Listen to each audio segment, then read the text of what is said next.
تھوڑا سا پلیز پیچھے ساری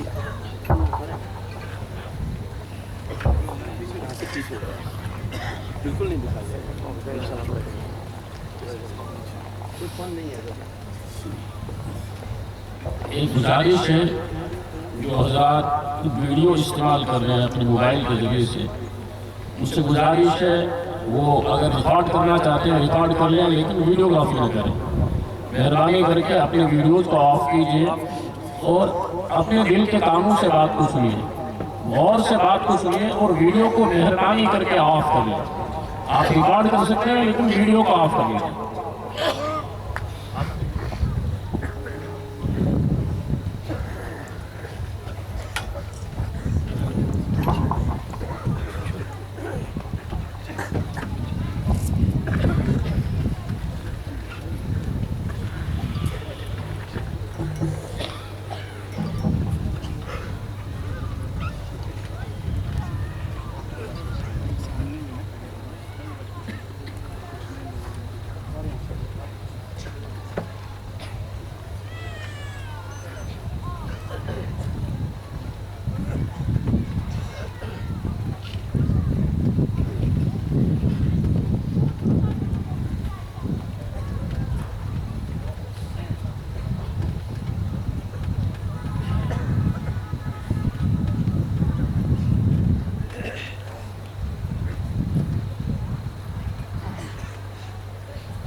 الحمد لله وكفى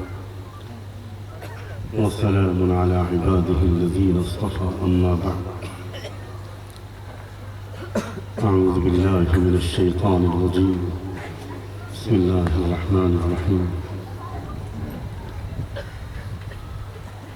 والتين وطور سينين والتين والزيتون وطور سينين وهذا البلد الأمين لقد خلقنا الإنسان في أحسن تقويم ثم رددناه أسفل سافلين إلا الذين آمنوا وعملوا الصالحات فلهم أجر غير ممنون. سبحان ربك رب العزة عما يصفون وسلام على المرسلين والحمد لله رب العالمين. اللهم صل على سيدنا محمد وعلى آل سيدنا محمد وبارك وسلم. اللهم صل على سيدنا محمد وعلى آل سيدنا محمد وبارك وسلم. اللهم صل على سيدنا محمد وعلى آل سيدنا محمد وبارك وسلم.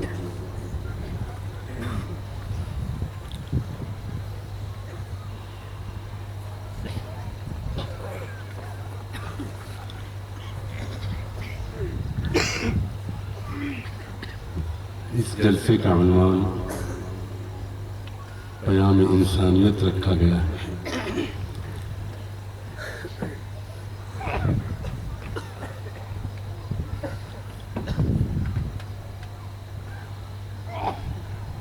اللہ کرے کہ آج کی اس مجلس میں انسان کس کو کہتے ہیں اور انسانیت کس کو کہتے ہیں،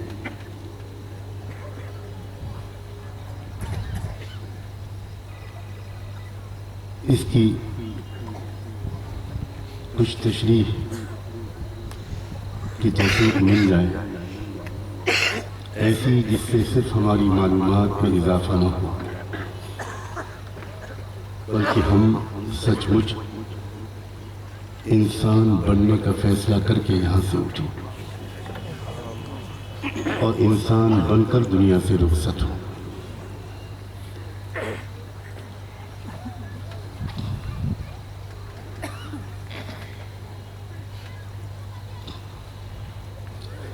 آج کی دنیا میں انسان نہ جانے کیا کچھ جان رہا ہے، نہیں جان رہا تو وہ اپنے آپ کو نہیں جانتا۔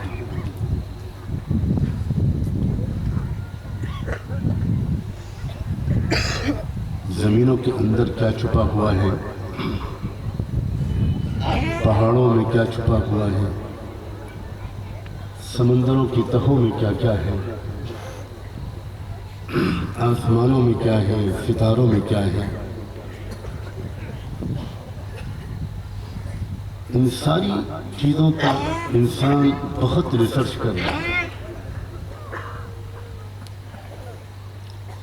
اور بہت ہی گہری اور قیمتی معلومات دریافت کر رہا ہے۔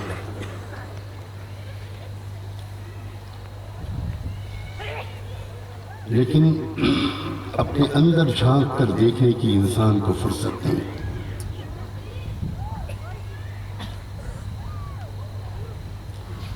اپنے من میں ڈوب کر پا جا سراغ زندگی،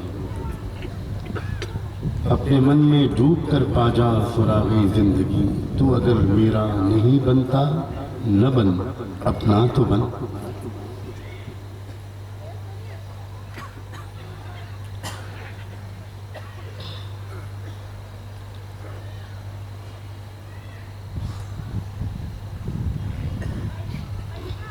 انسانیت کے شفیق پروردگار نے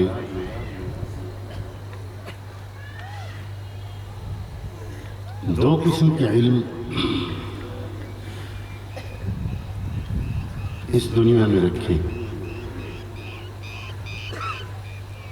ایک تو انسان کے لیے بنائی ہوئی چیزوں کا علم،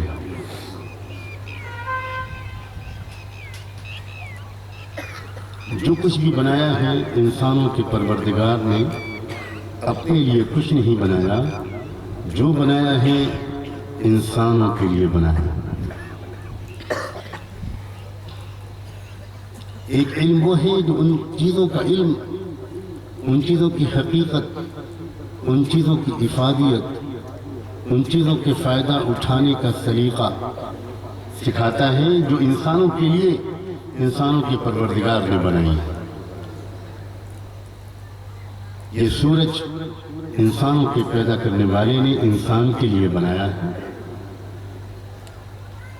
سورج سے کیسے کیسے فائدہ اٹھایا جا سکتا ہے، کیا کچھ انرجی اور توانائی رکھی ہے اس مالک نے سورج میں، سورج کی دھوپ میں، سورج کی روشنی میں، سورج کی نقل و حرکت میں، سورج کی گردش میں، سورج کے گرہن میں۔ یہ ایک علم ہے۔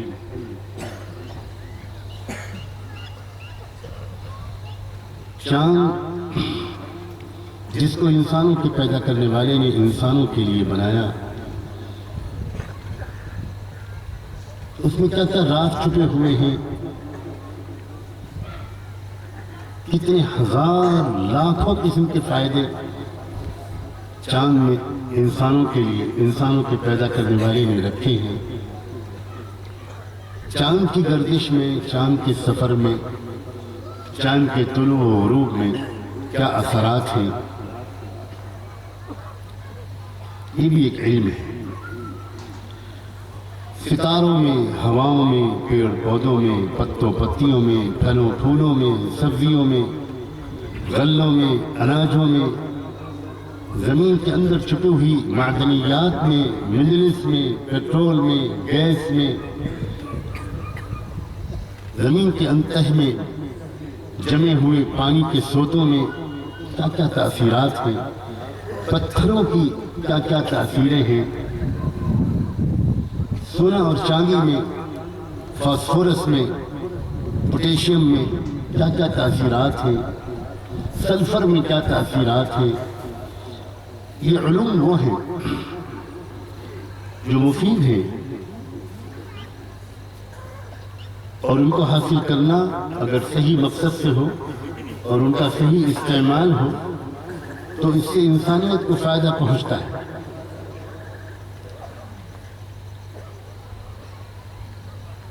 لیکن ایک علم اور ہے جو انسان کو خود انسان سے واقف کراتا ہے.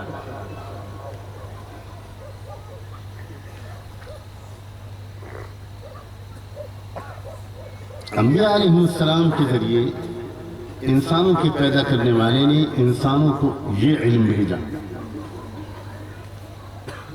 انبیاء علیہ السلام خاص طور پر یہ علم لے کر آئے تھے کہ وہ بتائیں کہ اے انسان، تیرے اندر کیا کیا خزانے چھپے ہیں. تیرے پاس قلب ہے، تیرے پاس نفس ہے، تیرے پاس عقل ہے. تو ذرا اپنی ان اندر کی جو مایا ہے اور جو خدا نے تیرے اندر پرزے رکھے ہیں، تیرے اندر جو پارٹس فٹ کیے ہیں، تو ذرا ان کو ٹھیک سے پہچان. لیکن ہم اور آپ جس زمانے میں اس وقت ہیں، اس زمانے کی بہت بڑی ٹریجری، اس زمانے کا بہت بڑا چیلنج یہ ہے کہ اس دور میں انسان اس علم کو بالکل بھول گیا.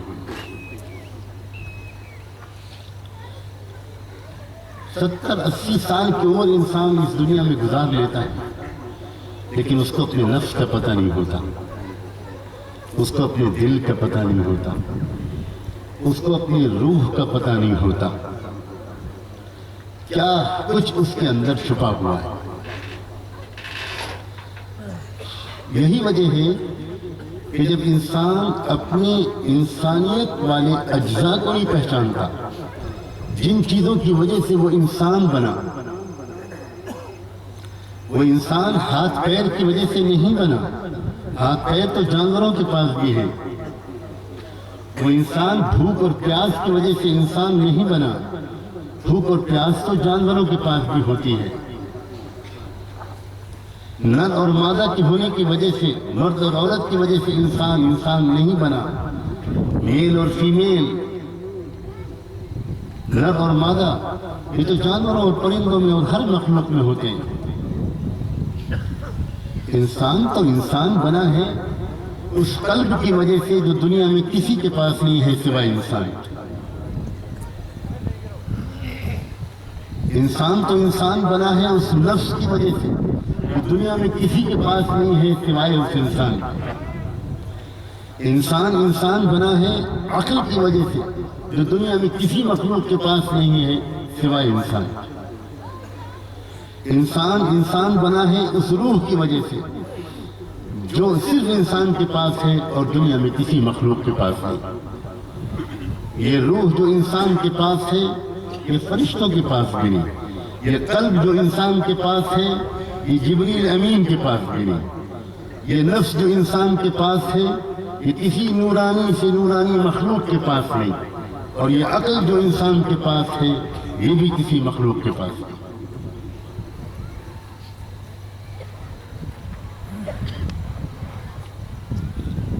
یہ زندگی کی رونق، یہ آبادی کا تسلسل، یہ شہروں کے بازاروں کی رونق، یہ دوڑتی بھاگتی زندگی، یہ کھیت، یہ باغ، یہ تعمیرات، یہ عمارتیں، یہ جو کچھ بھی ہے یہ نفس انسانی کی بہار ہے. یہ انسانی نفس کا ایک نتیجہ ہے. یہ علم عام ہونا چاہیے. اسی لیے اس عاجز نے ان اکابر علماء کی موجودگی میں اس پیارے مجمع کے سامنے یہ موضوع چھیڑنے کی آج ہمت کی ہے. اللہ کرے کہ آسان لفظوں میں ان باتوں کو سمجھا پاؤں کہ ہمارے تمام نوجوان، تمام مرد، تمام عورتیں، جتنے بھی اللہ کے بندے اور بندیاں یہاں ہیں، وہ ذرا آج سمجھ کر جائیں کہ ہم انسان ہیں تو اس کا مطلب کیا ہے اور اس کے تقاضے کیا ہے۔ یہ نفس نہ ہوتا تو ہم اور آپ بھی نہ پیدا ہوتے، یہ نفس نہ ہوتا تو انسانوں کی آبادی چل ہی نہیں سکتی تھی۔ اس نفس کی وجہ سے انسان نکاح کرتا ہے، شادی کرتا ہے، گھر بساتا ہے، اولادیں ہوتی ہیں، آبادیاں بڑھتی ہیں۔ اگر یہ نفس نہ ہوتا اور صرف عقل ہوتی انسان کے پاس تو میں یقین کے ساتھ کہتا ہوں کہ کوئی انسان شادی کرنے کی کبھی غلطی ہی نہ کرتا۔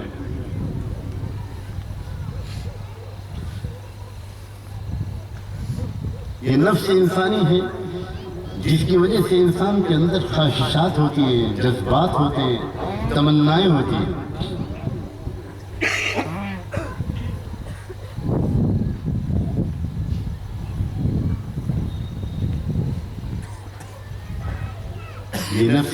یہ نفس اللہ تعالیٰ کی بڑی شاہکار مخلوق ہے۔ قرآن مجید میں ایک جگہ پر جہاں اللہ نے اپنی عظمت کے گواہ کے طور پر بڑی بڑی مخلوقات کو پیش کیا ہے، سورج کو پیش کیا، اس کی روشنی کو پیش کیا، چاند کو پیش کیا، آسمان اور زمین کا ذکر کیا، وہیں اللہ تعالیٰ نے اپنی ایک شاہکار مخلوق کے طور پر اور اپنی عظمت کے ایک بہت بڑے گواہ کے طور پر انسان کے نفس کا تذکرہ کیا ہے۔ وَنَفْسٍ وَمَا سَوَّاهَا فَأَلْهَمَهَا فُجُورَهَا وَتَقْوَاهَا۔ یہ نفس عجیب ہے۔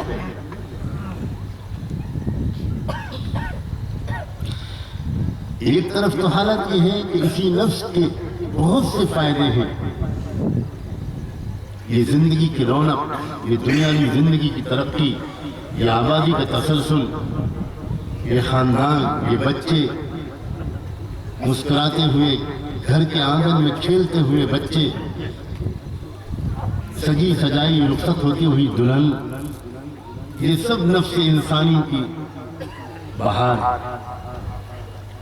مگر اسی نفس انسانی کے اندر کچھ ایسی بھی چیزیں ہیں کہ اسی نفس کی وجہ سے انسان کو غصہ آتا ہے، اسی نفس کی وجہ سے انسان کے اندر لالچ پیدا ہوتی ہے، اسی نفس کی وجہ سے انسان کسی انسان کو قتل کر دیتا ہے۔ یہ نفس ہے جو ڈاکہ ڈلواتا ہے، یہ نفس ہے جو چوری کرواتا ہے، یہ نفس ہے جو ماں باپ کے ساتھ بے ادبی کرواتا ہے، یہ نفس ہے جو غریبوں اور کمزوروں کے ساتھ زیادتی کرواتا ہے، یہ نفس ہی ہے جو قوموں کو قوموں سے لڑاتا ہے۔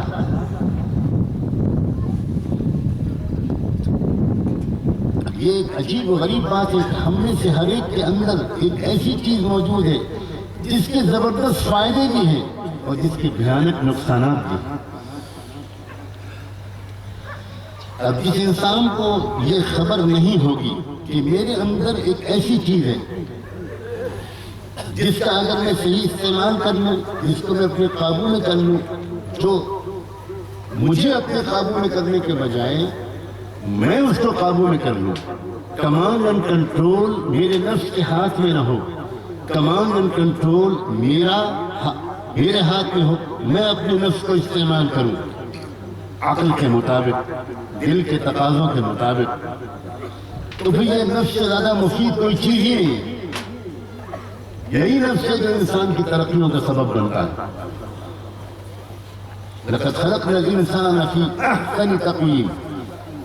یہ نفس، یہ قلب، یہ عقل، یہ روح، یہ لطائف کسی مخلوق کو نہیں ملے۔ حیوانات کو، جانوروں کو تو کیا ملتے، پہاڑوں اور پتھروں کو تو کیا ملتے، پیڑ پودوں کو اور بے جان مخلوقات کو تو کیا ملتے، فرشتوں تک کو یہ چیزیں نہیں ملی۔ اب جس انسان کو یہ خبر نہیں ہے، میرے عزیز نوجوانوں، بھائیوں اور بہنوں اور بچیوں، غور سے سنو، جس کو خبر نہیں ہے کہ میرے اندر یہ چیز موجود ہے اور وہ زندگی گزار رہا ہے، وہ چاہے عالم بن جائے، چاہے وہ ڈاکٹر بن جائے، چاہے وہ انجینئر بن جائے، چاہے IAS آفیسر بن جائے، چاہے وہ چیف منسٹر اور پرائم منسٹر بن جائے، چاہے وہ ملینائر اور بلینائر بن جائے، وہ جو کچھ بھی بن جائے، وہ اچھا انسان کبھی نہیں بن سکتا۔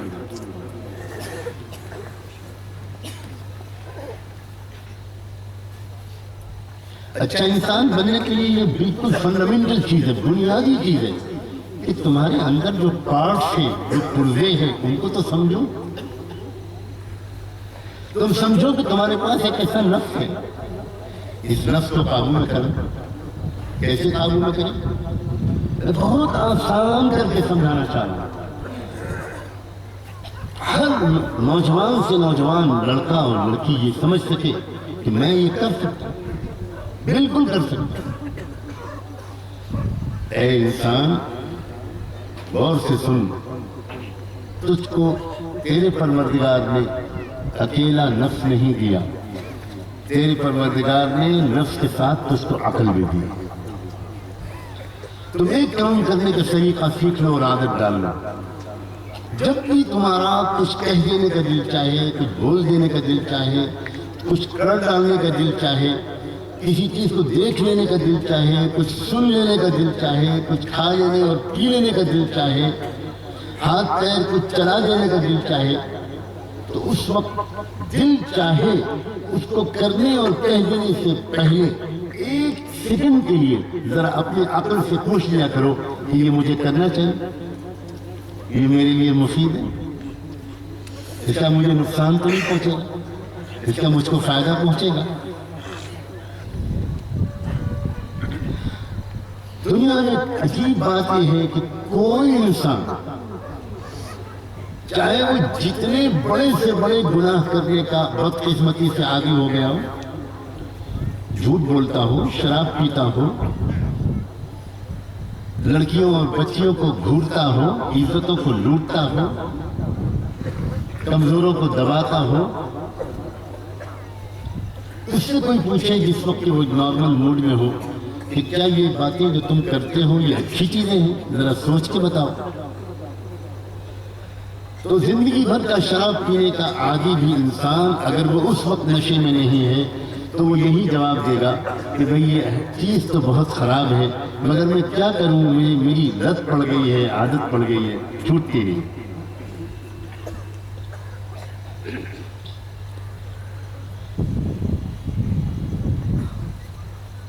اپنی عقل سے مشورہ کرنے کی عادت ڈالنا کروڑوں گناہوں سے بچا لیتا ہے۔ صرف سوچ لو، ایک منٹ سوچ لو، آدھا سیکنڈ بھی نہیں لگے گا تمہیں۔ جیسے ہی نفس کسی چیز کا تقاضا پیدا کرے، خواہشات ہوتی ہیں، تمنائیں ہوتی ہیں، جذبات ہوتے ہیں، لیکن انسان کے پیدا کرنے والے رب نے انسان کو یہ سکھایا کہ دیکھو میرے بندوں، میری بندیوں، میں نے بہت سوچ سمجھ کر تمہارے اندر نفس رکھا ہے، اس نفس کے فائدے بھی بہت ہیں، یہ نفس میں ہوتا تو تمہاری آبادی چل ہی نہیں سکتی،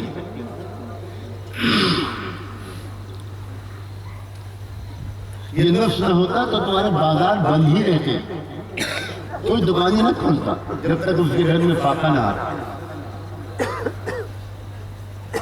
ایک مشہور فلسفی گزرا ہے ارسطوکریٹس، فلسفی عجیب لوگ ہوا کرتے ہیں،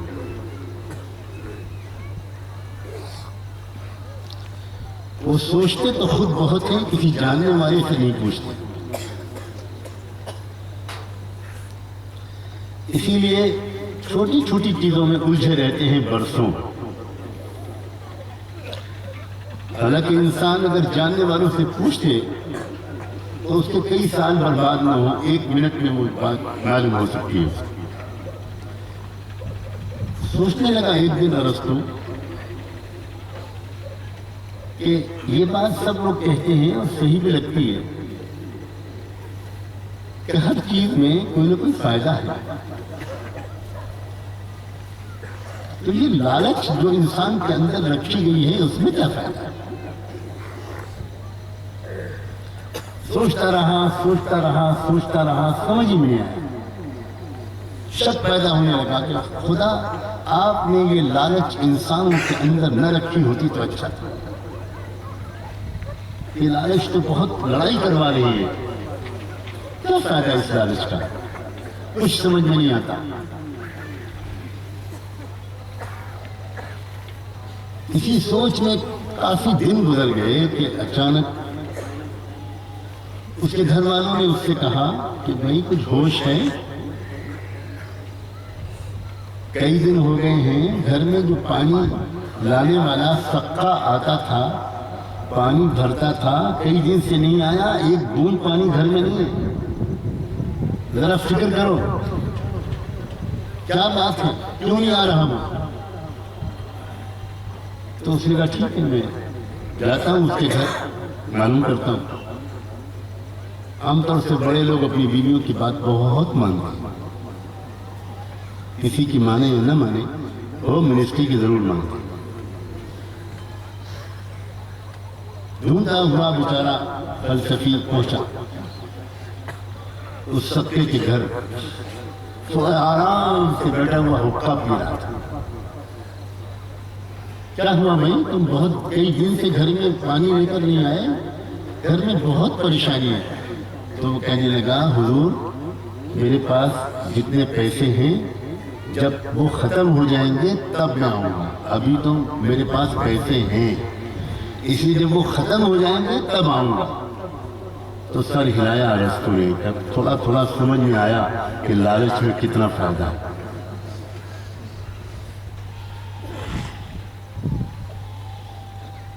تو نفس انسانی کے جتنے بھی تقاضے ہیں، دیکھنے کے، سننے کے، بولنے کے، کہنے کے، کرنے کے، کھانے اور پینے کے، پہننے کے، اوڑھنے کے، خوشبو کے، مکان کے، بستر کے، جتنے بھی خواہشات ہیں ان سب میں بہت خیر ہے.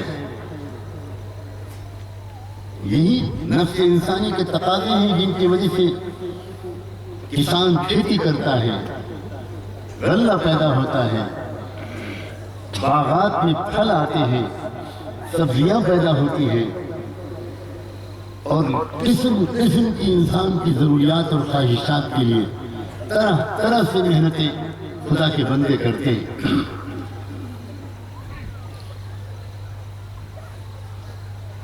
مگر اسی نفس انسانی کے اندر بہت سے نقصانات ہیں. جیسے کہ میں نے ابھی مثال دی تھی کہ اگر انسان جو جی میں آئے وہ کہنے لگے، جو جی میں آئے دیکھنے لگے، سننے لگے، بولنے لگے، کرنے لگے، تو وہی ہوتا ہے جو آج کی دنیا میں ہو رہا ہے. اس لیے کہ آج کے انسان کو یہ تعلیم نہیں مل پا رہی، نہ ماں باپ کے گھر میں مل رہی ہے، نہ اسکولوں میں مل رہی ہے، نہ کالجوں میں مل رہی ہے، نہ یونیورسٹیوں میں مل رہی ہے. آج فزکس کے ایلیمنٹس پڑھ رہا ہے انسان، لیکن اپنی انسانیت کے ایلیمنٹس نہیں جانتا، وہ اپنے عناصر نہیں جانتا، وہ اپنے اجزاء نہیں جانتا. خدا پاک نے نفس انسانی کے فائدے حاصل کرنے کے لیے اور نفس انسانی کے نقصانات سے بچانے کے لیے انسان کو عقل دی ہے. ہر انسان، مسلمان کے گھر میں کوئی پیدا ہو اس کو بھی عقل ملتی ہے، غیر مسلم کے گھر میں کوئی پیدا ہو اس کو بھی عقل ملتی ہے. عقل ہر انسان کو ملتی ہے. اسی لیے عجیب و غریب بات ہے کہ کوئی انسان اگر کوئی بیچارہ غلط کام کر بھی رہا ہے ماحول کے اثر سے، اور کوئی اس سے پوچھے کہ تم یہ کیوں کرتے ہو، تو وہ اس کو عقلی طور پر درست ثابت کرنے کی کوشش نہیں کرتا. وہ اتنا کہتا ہے کہ اِنَّا وَجَدْنَا آبَاءَنَا كَذَلِكَ يَفْعَلُونَ. کیا کروں، میں نے تو یہی دیکھا، میں جس گھر میں پیدا ہوا میں نے یہی دیکھا کہ لوگ جو ہیں وہ تو سورج کے سامنے بھی سر جھکاتے ہیں، اور جانوروں کے سامنے بھی سر جھکاتے ہیں، پتھروں کی مورتیوں کے سامنے بھی سر جھکاتے ہیں.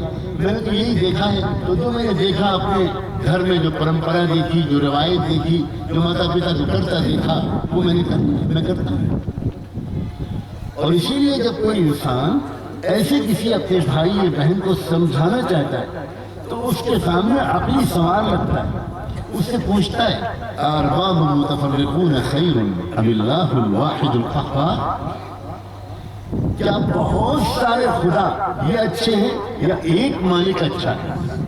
تمہارے بہت سارے باپ ہوتے تو تم کتنے کنفیوز رہتے، کیا یہ اچھا ہے کہ وہ اچھا ہے؟ اتعبدون ما تنحتون، عقلی سوال ہے۔ تم اپنے ہاتھ سے ہی مورتیاں بناتے ہو اور انہی کی پوجا کرنے لگتے ہو، خود سوچو ذرا۔ تو جب بھی یہ بات کسی سے پوچھی جاتی ہے، پہلے بھی کبھی پوچھی گئی، آج بھی پوچھی جاتی ہے، کل بھی پوچھی جائے گی، تو جواب میں کوئی انسان اس کی لاجک نہیں بیان کرے گا، اس کی ریزننگ نہیں بیان کرے گا، اس کا کوئی عقلی استدلال بیان نہیں کرے گا، وہ یہی کہے گا کہ بھئی ہم نے تو اپنے گھر میں یہی دیکھا۔ کسی شراب پینے والے انسان کو آپ اگر پوچھیں گے تو وہ یہ نہیں کہے گا کہ یہ بہت اچھا کام ہے، وہ عقلی طور پر اس کو مفید نہیں مانے گا۔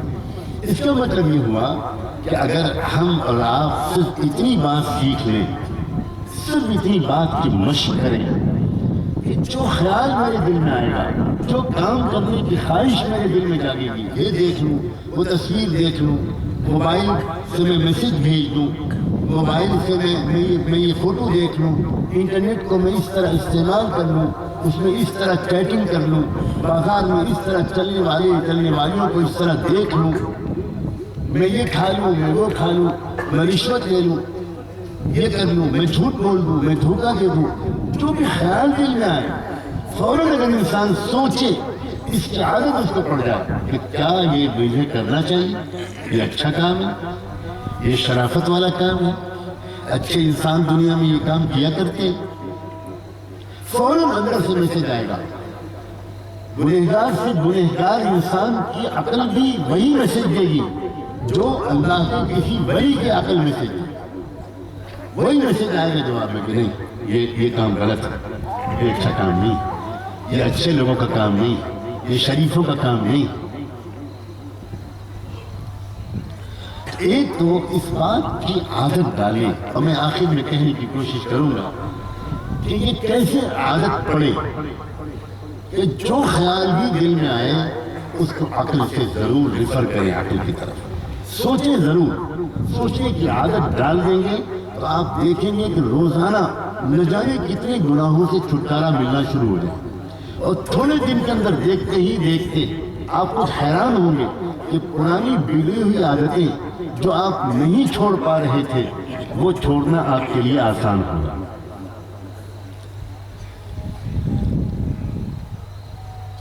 نفس اور عقل کا یہ آسان سا اور مختصر سا بیان ہوا، اب آگے چلیے۔ انسان کو اللہ تعالیٰ نے ایک چیز دی ہے، اس کا دل۔ اللہ، سب سے قیمتی ہدیہ، سب سے قیمتی تحفہ، ایک شاہکار چیز انسان کا دل ہے۔ اس زمانے میں جو کلچر چل رہا ہے، جو زندگی گزارنے کا طریقہ ہے، جو مزاج ہے، اس میں یہ بات بالکل درست ہے کہ انسان اپنے دل کو ٹوٹلی اگنور کر کے جی رہا ہے، بالکل نظر انداز کر رہا ہے۔ اس وقت انسان کی توجہ کا فوکس، انسان کے اوپر جو سوار ہے وہ ہے اس کا پیٹ اور اس کی شرمگاہ۔ سیکس کا مسئلہ اور پیٹ کا مسئلہ آج کے انسان کے دل و دماغ پر جس طرح حاوی ہے، شاید انسانی تاریخ میں کبھی پیٹ کا اور سیکس کا مسئلہ اس طرح پوری دنیا کے انسانوں پر حاوی نہیں ہوا۔ علماء کرام جب قرآن مجید پر غور کرتے ہیں تو انہیں نظر آتا ہے کہ لوط علیہ السلام خدا کے پیغمبر تھے، لیکن لوط علیہ السلام نے اپنی قوم کو جتنی مرتبہ بھی نصیحت کی، جہاں جہاں قرآن بیان کرتا ہے، قرآن مجید کہیں نہیں کہتا کہ لوط علیہ السلام اپنی قوم سے کہتے ہوں کہ خدا کے ساتھ کسی کو شریک مت ٹھہراؤ، یہ بت پرستی چھوڑو، یہ شرک چھوڑو، ایک اکیلے مالک کی عبادت کرو۔ بس ایک ہی بات لوط علیہ السلام سمجھاتے ہوئے نظر آتے ہیں کہ یہ تمہارے اوپر سیکس کا مسئلہ سوار ہے، جس کی وجہ سے تم اتنا بڑا ایک گندا کام کر رہے ہو جو اب تک انسانی تاریخ میں کبھی نہیں کیا گیا تھا۔ ہومو سیکسولیٹی کا مسئلہ، ہم جنسی کا مسئلہ، لڑکے اور لڑکے کا جنسی تعلق، مردوں کا مردوں سے جنسی تعلق، یہ تمہیں کیا ہو گیا؟ تو علماء جب ان آیات پر غور کرتے ہیں لوط علیہ السلام کی اپنی نبوت پر، تو ان کے دل میں ایک سوال پیدا ہوتا ہے کہ ہر پیغمبر اپنی قوم کو توحید کی دعوت دیتا تھا اور شرک سے روکتا تھا۔ پہلی بات تو یہ سمجھاتا تھا کہ دیکھو تمہارا پیدا کرنے والا مالک ایک ہے، سب کچھ اس نے تمہارے لیے بنایا ہے، تم صرف اسی سے دعائیں مانگو، اسی کی بندگی کرو، اسی کی اپاسنا کرو، اسی سے پرارتھنا کرو، اسی سے دعائیں مانگو، وہ اکیلا کافی ہے تمہارے لیے۔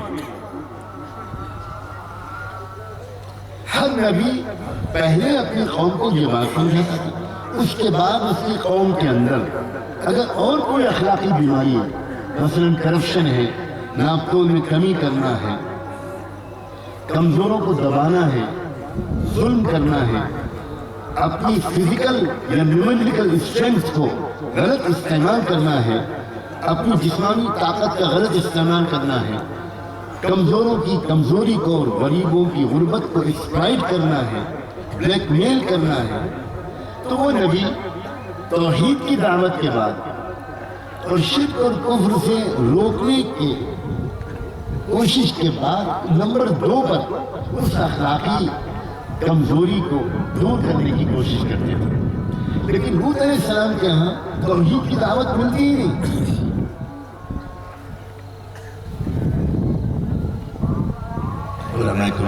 علماء جب قرآن مجید کو غور سے پڑھتے ہیں تو ایک ایک لفظ پر ان کے ذہن میں سوالات پیدا ہوتے ہیں۔ اور عجیب کتاب ہے قرآن، عجیب کتاب ہے قرآن۔ میں کیا کروں، میں سمجھ میں نہیں آتا میں کن لفظوں میں کہوں۔ یہ کیسے لاکھوں کی تعداد میں مسلمان ہیں جن کو یہ خبر ہی نہیں ہے کہ ان کے پیارے رب نے قرآن میں ان سے کیا کہا، جو کبھی محسوس نہیں کرتے، کبھی یہ ضرورت محسوس نہیں کرتے کہ میں مدرسے نہیں پڑھ پایا، میں عربی نہیں جانتا، میں قرآن کو ڈائریکٹ سمجھ نہیں سکتا، تو کم سے کم میں 15 منٹ 10 منٹ کسی عالم دین کے پاس چلا جاؤں، ان سے ریکویسٹ کروں کہ ذرا آپ مجھے بتائیے کہ اس پیاری کتاب میں میرے لیے میرے مالک نے کیا کہا ہے۔ یہ کیسے لاکھوں کروڑوں مسلمان ہیں جن کو خبر ہی نہیں کہ قرآن میں کیا لکھا۔ تو جب علماء غور کرتے ہیں تو طرح طرح کی چیزیں ان پر کھلتی ہیں۔ اور عجیب بات ہے جب آدمی کسی سوال کو لے کر غور کرتا ہے، دعا مانگتا ہے، کتابوں کو پڑھتا ہے، تو کہیں نہ کہیں سے اس کو اپنے سوال کا جواب ضرور مل جاتا ہے۔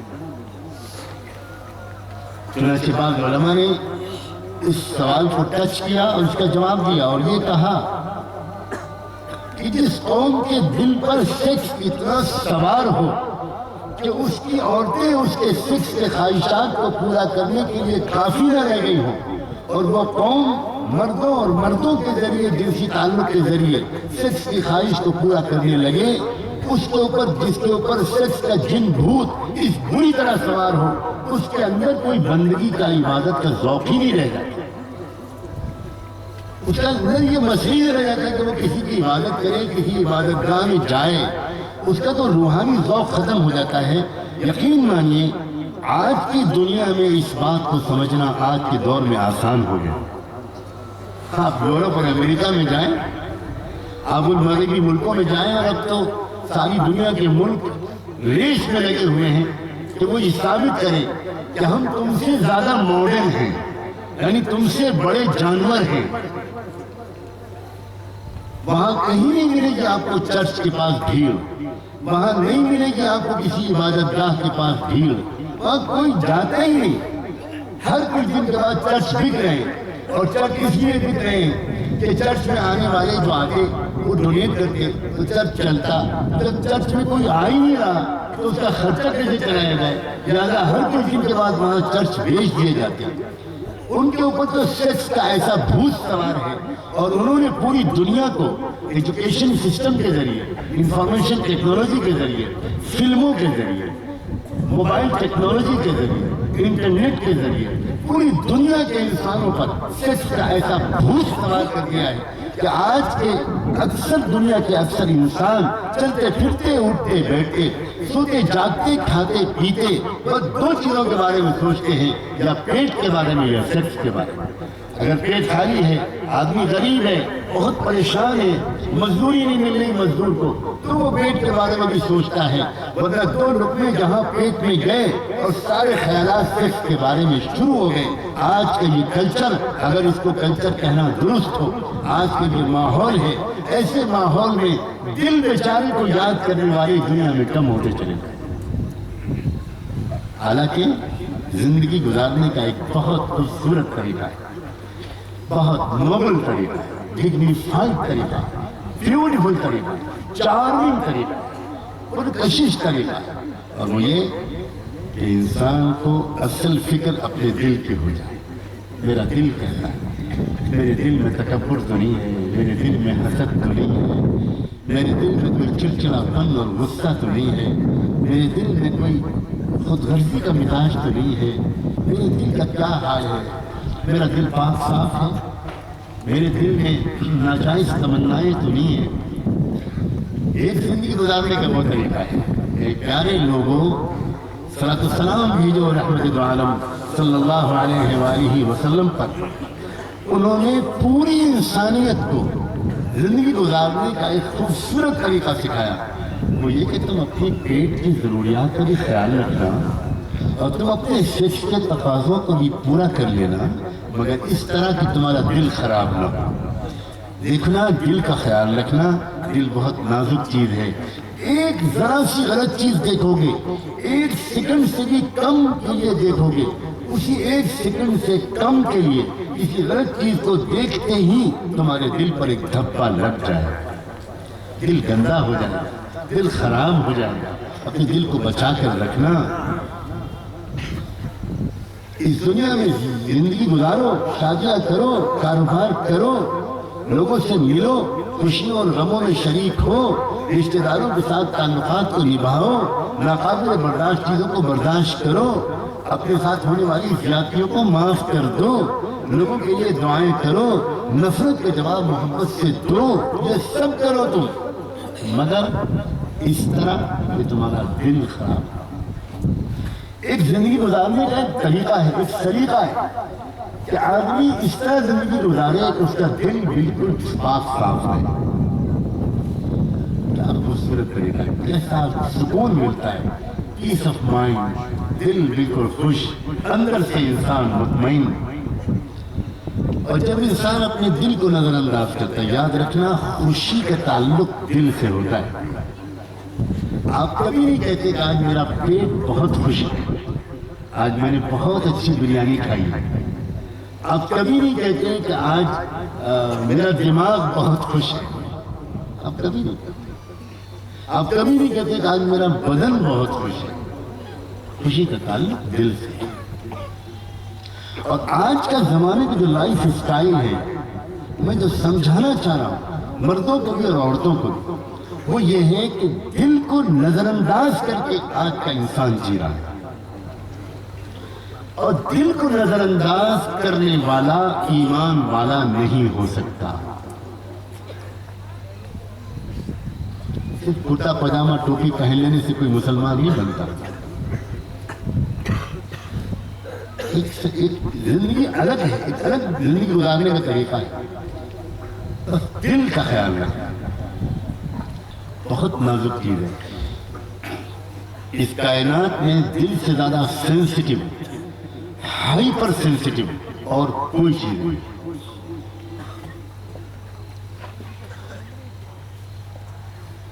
ایک انسان زندگی اس طرح گزار سکتا ہے کہ وہ اپنے دل کا خیال رکھے، دل کو پرائیورٹی دے، دل کو پریفرنس دے، دل کا خیال رکھے کہ میں اس طرح کاروبار کروں گا کہ میرا دل خراب نہ ہو، میں اس طرح شادی کے فنکشن سجاؤں گا کہ میرا دل خراب نہ ہو، میں سڑک پر اس طرح چلوں گا کہ میرا دل خراب نہ ہو۔ عباد الرحمن الذین یمشون علی الارض ہونا وَإِذَا خَاطَبَهُمُ الْجَاهِلُونَ قَالُوا سَلَامًا۔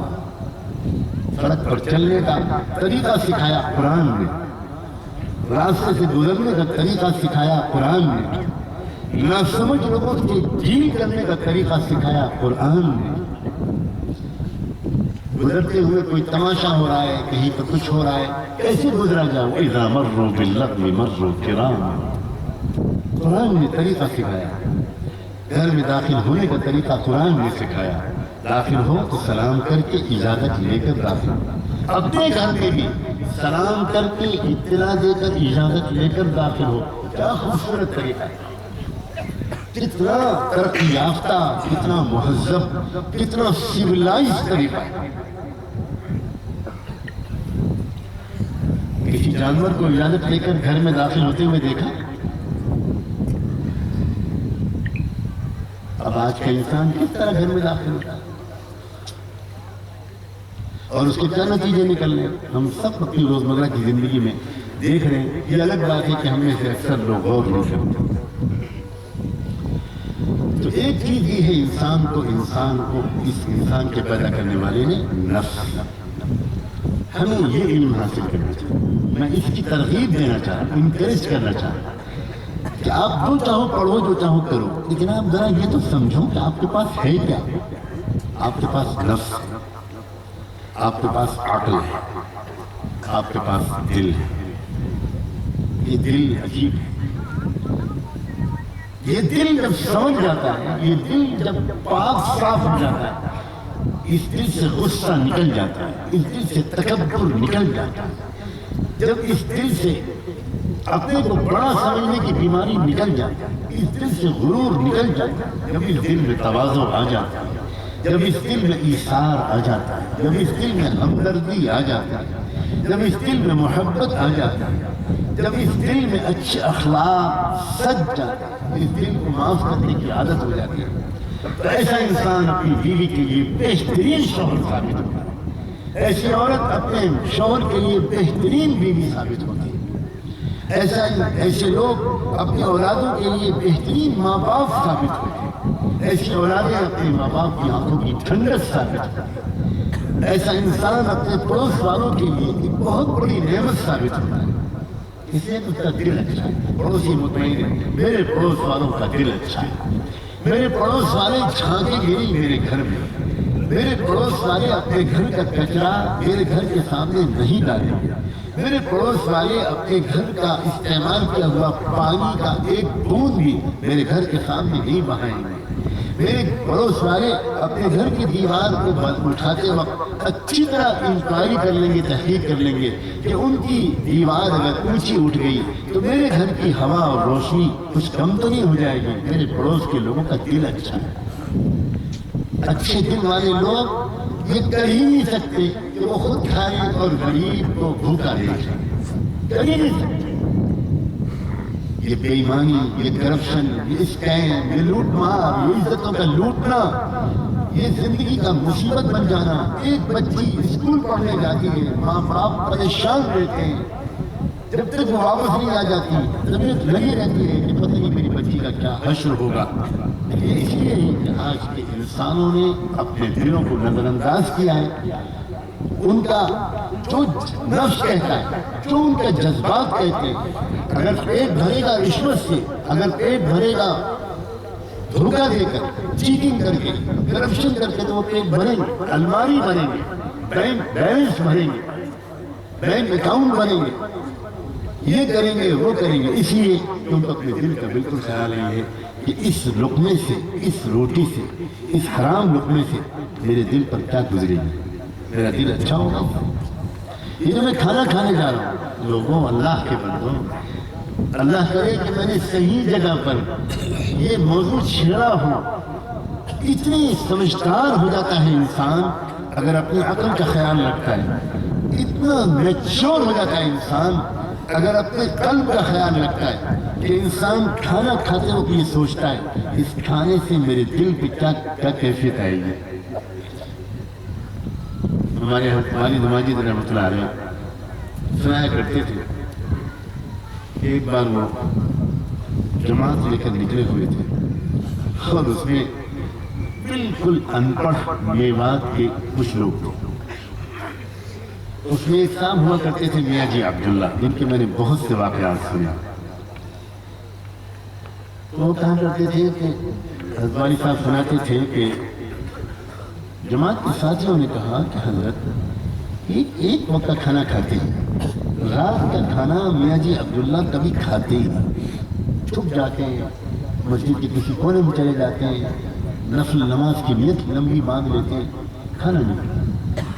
ہمارے صاحب نے فرمایا کہ مجھے بہت فکر ہوئی، میں جماعت کا ذمہ دار تھا اور میں یہ سمجھا کہ ایسا لگتا ہے کہ میاں جی عبداللہ کے پاس دونوں وقت کے کھانوں کے پیسے نہیں تھے، اس لیے وہ احتیاط کرتے ہیں ایک ہی وقت کا کے کھانے کے پیسے وہ جمع کر پاتے ہیں، اس لیے ایک وقت کھا لیتے ہیں. تو فرمایا کہ میں نے میاں جی سے کہا کہ میاں جی آپ کھانا کھا لیا کریں. بہت اصرار کیا تو وہ بھی ہاتھ جوڑنے لگے کہ حضرت جی آپ مجھے اس کا حکم نہ دیں، آپ مجھے بس ایک ہی وقت کھانے کی اجازت دے دیں. تو مجبوراً والد صاحب نے فرمایا میں نے کہا میاں جی آپ فکر نہ کریں، پیسے میں جمع کر دوں گا، آپ کھانا کھا لیا کریں.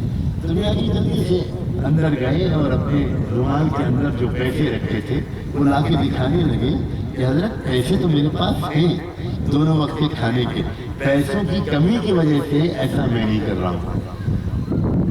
والد صاحب نے بتایا کہ میں نے کہا میاں جی تم مجھے بتاؤ آپ کیوں نہیں کھانا، آپ کیوں نہیں کھانا. تو میاں جی کہنے لگے حضرت جی یہ نہ پوچھو، نہیں یہ تو بتانا پڑے گا. بہت اصرار کیا. تب میاں جی نے بہت شرمندگی کے ساتھ یہ بتایا کہ حضرت جی میں کیا بتاؤں، کچھ ایسا گنوار قسم کا آدمی ہوں کہ اگر رات میں کھانا کھا کر پیٹ بھر کے سوتا ہوں تو تہجد کی نماز میں وہ نور نہیں ملتا. اب دیکھو پتہ نہیں میں نے صحیح مجمع کے سامنے یہ بات کہی ہے کہ نہیں. اب یہ کیا پہچان ہے، کیا سمجھ. میں اسی طرح اشارہ کرنا ہوں کہ جب انسان اپنے نفس کو، اپنے عقل کو، اپنے دل کو سمجھ لیتا ہے نا تو وہ خوب یہ بھی جانتا ہے کہ مجھے کس وقت کھانا چاہیے، کتنا کھانا چاہیے، اور کتنا کھاؤں گا تو میرا دل کا نور باقی رہے گا، کتنا کھاؤں گا تو میرا دل کا نور ذرا بجھ جائے گا، کم ہو جائے گا. بڑی سمجھداری کی زندگی ہے، بہت میچور زندگی ہے، بہت پختہ سمجھ کی زندگی ہے. اور یہ وہی لوگ جی سکتے ہیں جو دل کی اہمیت کو سمجھیں. اللہ کے بندوں میں اللہ کے محبوب کے واسطے سے تم سے کہتا ہوں تم ایمان والوں اپنے دلوں کو نظر انداز مت کرو. دل بڑی قیمتی بات ہے، دل کو گندا مت ہونے دو، مت ہونے دو دل کو گندا.